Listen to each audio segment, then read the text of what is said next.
আচ্ছা বলো তো বন্ধুরা, চিন্তা কার লাইফে নেই? চিন্তা কার লাইফে নেই? আমি মনে করি আমাদের প্রত্যেকটি মানুষের লাইফেই অনেক অনেক চিন্তা রয়েছে।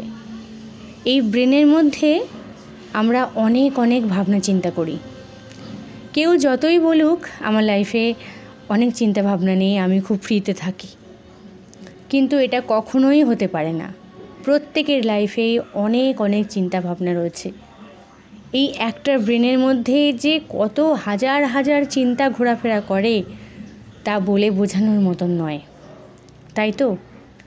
কেউ যতই হালকাভাবে নিক না কেন, চিন্তা কিন্তু সবার লাইফে রয়েছে এবং অনেক অনেক রয়েছে। এবার ওভার থিঙ্কিং কারা করে?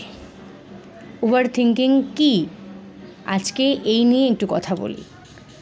দেখবে অনেক সময় এই চিন্তার কারণে মানুষের শরীর খারাপ পর্যন্ত হয়। ডাক্তাররাও বলে আপনার চিন্তার জন্য শরীর খারাপ হচ্ছে, আপনি একটু চিন্তা কম করুন, এত চিন্তা ভাবনা করবেন না। বলে কি না? বলে তো। তো এই ওভার থিঙ্কিং কী, কেন হয়, আজকে এটা বলবো। দেখো, দুশ্চিন্তাও কিন্তু প্রত্যেকেই করে। একটা না একটা সময় মানুষের লাইফে এমন আসে যখন মানুষ দুশ্চিন্তা করতেও কিন্তু বাধ্য হয়। তো ওভার থিঙ্কিং হচ্ছে অতিরিক্ত চিন্তাভাবনা করা। যে চিন্তাভাবনাগুলো করার কোনো দরকার হয়তো নেই, সেই চিন্তাভাবনাগুলো যখন মানুষ করে ফেলে সেগুলোকে বলা হয় ওভার থিঙ্কিং করা। যেমন হচ্ছে ভবিষ্যৎ নিয়ে বেশি করে ভাবা। হয়তো আমি একটা এক্সাম্পল দিচ্ছি, হয়তো তুমি একটা রিলেশনশিপে রয়েছো, রিলেশনশিপটা খুব ভালোই তোমার চলছে। তুমি ভাবছো যদি সম্পর্কটা খারাপ হয়ে যায়, যদি ও আমাকে ছেড়ে চলে যায়, আমি কি করব? আমি কিভাবে থাকবো? আমি বাঁচতে পারবো তো? তোমার সম্পর্কটা ভালোই চলছে, তুমি দিব্যি আছো, কিন্তু তুমি বেশি বেশি ভাবছো যদি খারাপ হয়ে যায়, যদিও আমাকে ছেড়ে যায়। তুমি ধরো পরীক্ষা দিয়েছো,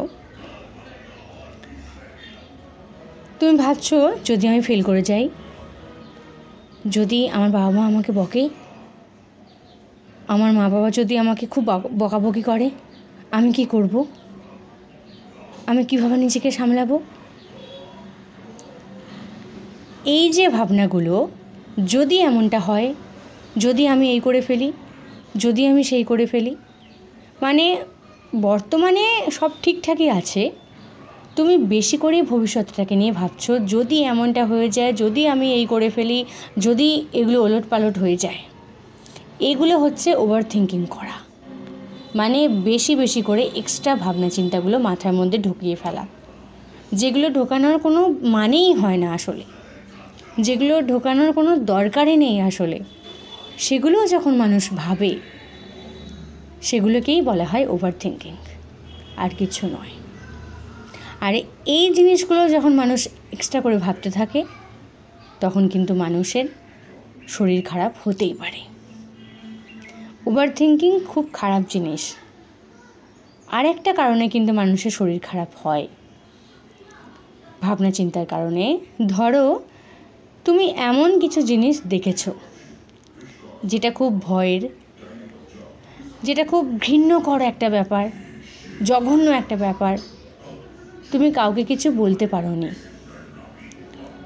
তুমি খুব ভয় পাও যে কাউকে কিছু বলবো, থাক, যদি খারাপ হয়ে যায়, যদি ওরা খারাপ ভাবে, যদি সম্পর্কটা খারাপ হয়ে যায় বলে দেওয়ার পর, থাক বাবা, আমি যা দেখেছি থাক, কাউকে কিছু বলবো না।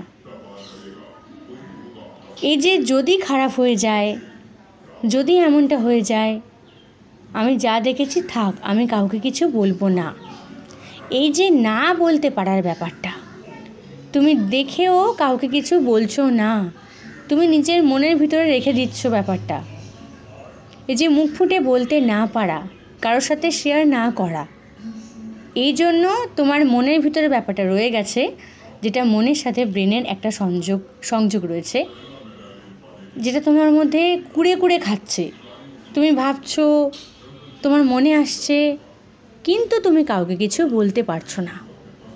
এই ব্যাপারটা তোমার ব্রেনের মধ্যে যতক্ষণ চলছে তোমাকে ভাবাচ্ছে, আর যত তোমাকে ভাবাচ্ছে তুমি সেটা নিয়ে ভাবছো, কিন্তু কারোর সাথে শেয়ার করতে পারছো না। এইটার জন্যও কিন্তু তোমার দুশ্চিন্তা হচ্ছে বারবার, আর এটা থেকেও কিন্তু তোমার শরীরটা খারাপ হতে পারে। এটা একটা শরীর খারাপ হওয়ার পয়েন্ট। তাই চিন্তা থেকে কিন্তু মারাত্মক রকম শরীর খারাপ হয়। অ্যাংজাইটি, ডিপ্রেশন, এগুলো কোথা থেকে হয়? দুশ্চিন্তা থেকেই হয়, আর কোনো কিছু থেকে নয়। তাই চিন্তামুক্ত আমাদেরকে থাকতে হবে। চিন্তামুক্ত না থাকতে পারলে খুব বড় বড় রোগ কিন্তু আমাদের শরীরে প্রবেশ করতে পারে। এটা মাথায় রাখতে হবে।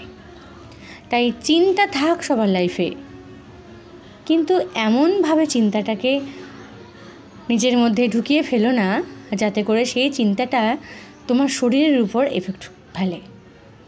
এটা খুব মারাত্মক।